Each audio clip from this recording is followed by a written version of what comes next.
Halo semuanya, kembali kita update terkait dengan kasus di Subang, Jawa Barat. 2 tahun 3 bulan, kasus ini baru ada tersangka. Tentunya ada beberapa hal yang harus dikritisi ataupun juga kejanggalan yang harus kita bahas agar menjadi knowledge bagi kita semua. Yoris dalam keterangan terbarunya menyatakan bahwa ada satu hal yang sangat janggal pada saat ibu tirinya, Ibu Mimin dan juga papanya Yosep, 3 bulan setelah terjadinya peristiwa pembunuhan tersebut di 18 Agustus 2021, Yoris ini mengaku bahwa Bu Mimin itu sempat menyerahkan perhiasan yang ini dipakai oleh Amel saat itu.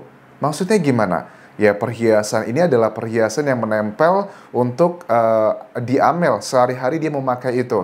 Artinya tidak dijelaskan lebih detail perhiasan tersebut bentuknya apa aja. Tapi kalau kita bisa tangkap di sini ya kategorinya bisa cincin, bisa kalung, bisa macam-macam semuanya.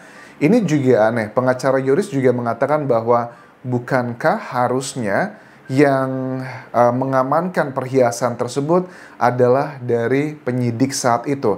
Tapi kenapa kok tiba-tiba dari Bu Mimin dan juga Pak Yosep yang menemui Yoris kemudian langsung memberikan perhiasan tersebut? Jangan bilang ini adalah karena ketidaktahuan gitu. Ya, masa sih penyidik tidak tahu bagaimana caranya SOP-nya dalam mengumpulkan barang bukti, SOP bagaimana orang-orang tidak masuk ke sana. Ini pattern-nya, pattern itu bahasa Indonesianya apa ya? Rangkaian atau rumus atau ya gitulah pokoknya pattern-nya ya teman-teman. Itu sudah mulai kebaca sih. Jadi dugaannya ada oknum-oknum atau si orang kuat di balik Yosep ini yang membuat strategi adalah ya udah kita gunakan strategi dengan cara adalah orang awam. Orang awam tuh nggak tahu, ya kita juga udah tahu sih waktu ada keterangan dari sejumlah saksi yang mereka ini menerobos masuk ke lokasi TKP itu di tanggal 19, 20, bahkan beberapa hari sebelum itu pun juga sebenarnya mereka masuk ya teman-teman karena ya setelah kejadian maksudku mereka alasannya mau ngambil kucing, mau ngambil papan golf, mau ngambil banyak hal paketnya Amel. Mereka alibinya sama sih, menggunakan alasan, ya saya nggak tahu, saya juga masuk sama anggota polisi kok. Itu kan yang disampaikan di narasi di berbagai YouTuber yang selalu mengawal kasus Subang sejak 2 tahun terakhir ini. Saya itu masuk ke TKP bareng sama polisi, bareng sama ini dan itu. Di sisi hati kecil kita merasakan bahwa oh yaudahlah kalau sama polisi udah aman. Tapi kok ternyata ya mau kamu sama polisi, mau kamu sama siapapun harusnya tidak boleh masuk situ. Kalaupun masuk juga harus benar-benar steril. Orang yang ngambil sampel aja untuk ya berbagai macam hal di lokasi TKP, mereka pakai sarung tangan, mereka nutupin kepalanya dengan plastik agar rambutnya tidak kemana-mana. Tapi kok ini mereka begitu lenggang kakung. Patternnya sudah sangat jelas banget. Ini adalah sengaja dibuat kabur agar menyulitkan. Ya, dunia hukum di Indonesia tuh simple sih sebenarnya. Kalau kamu tidak bisa diyakinkan, kita bingungkan. Itu yang aku analisa dari rangkaian 2 tahun terakhir ini. Jadi mungkin ada banyak bukti ilmiah, misalnya kayak sekarang jejak DNA atau puntung rokok dan macam-macam lainnya atau noda merah di bajunya Yosep. Itu adalah temuan sudah sejak lama. Tetapi aku melihat bahwa Polda Jawa Barat itu awalnya Polres ya, dipindahkan ke Polda, ditangani langsung. Penyidik ini rasanya ragu gitu. Apa jangan-jangan ada DNA-nya dia karena lokasinya nggak steril, dia masuk bolak-balik. Itu kan pattern sudah kelihatan banget teman-teman. Nah kita coba lihat nanti keterangannya dari versi kuasa hukumnya Yosep, apa alasan kliennya. Karena kan kliennya belum ditahan Ibu Mimin, jadi bisa langsung komunikasi ya, bisa handphone dan sebagainya, simple lah. Bu, itu ada keterangan tuh dari Yoris bilang bahwa 3 bulan setelah pembunuhan ibu nganterin perhiasan yang dipakai Amel. Itu ceritanya seperti apa? Kita coba lihat nanti apa yang akan diklarifikasi di sini. Apakah ada oknum-oknum juga? Makanya kan ada sebagian orang yang berpikir kenapa kok 3 tersangka ini, Mimin, Arigi dan juga Abi, tidak dilakukan penahanan. Bahkan kuasa hukumnya Yoris juga mengkritisi kalau memang Polda Jawa Barat merasa masih ragu dengan 3 tersangka tersebut, ya kenapa harus ditetapkan tersangka? Tapi sebagian orang berpikir bahwa apakah ini adalah salah satu indikasi ada tersandra kepentingan gitu. Kalau mereka semuanya ditahan, wah siap-siap aja nih bakal bernyanyi semuanya. Karena dengan 3 tersangka tidak dilakukan penahanan, mereka ini masih bebas loh melakukan banyak hal. Ya dibilang, ya mungkin ada yang bilang, kan ada yang mengawasi mereka anjas. Tapi zaman sekarang kan ada internet, ada telepon. Apakah mungkin HP mereka sudah disadap? Mungkin nggak? Kalau itu mungkin juga ya nggak tahu sih ya. Mereka bisa komunikasi dengan cara apapun. Oke, terus Yoris juga mengatakan bahwa Yosef itu sangat janggal sejak 2 hari setelah terjadinya pembunuhan tersebut. 2 hari setelah kejadian tersebut, papa kalau temui saya itu minta uang aja. Bahkan di saat itu dia meminta untuk mencairkan uang yayasan nilainya sekitar 20-an juta rupiah dan meminta Danu untuk menjadi bendaharanya. Karena kan bendaharanya Amel ya sudah meninggal, Bu Tuti sebagai sekretarisnya dan Yoris adalah sebagai ketua yayasan. Sekarang posisinya gimana? Setelah kasus pembunuhan tersebut, Yoris itu sudah dicopot jadi ketua yayasan, dia menjadi kepala sekolah. Sementara ketua yayasannya adalah Pak Yosef. Yang paling berpengaruh adalah ketua yayasan ya, dia yang akan bertanggung jawab untuk pencairan lah dana dan semuanya. Kepala sekolah itu ibarat kata ya hanya sebuah posisi jabatan ya, jadi menjalankan apa yang disuruh atau diperintahkan dari ketua yayasan.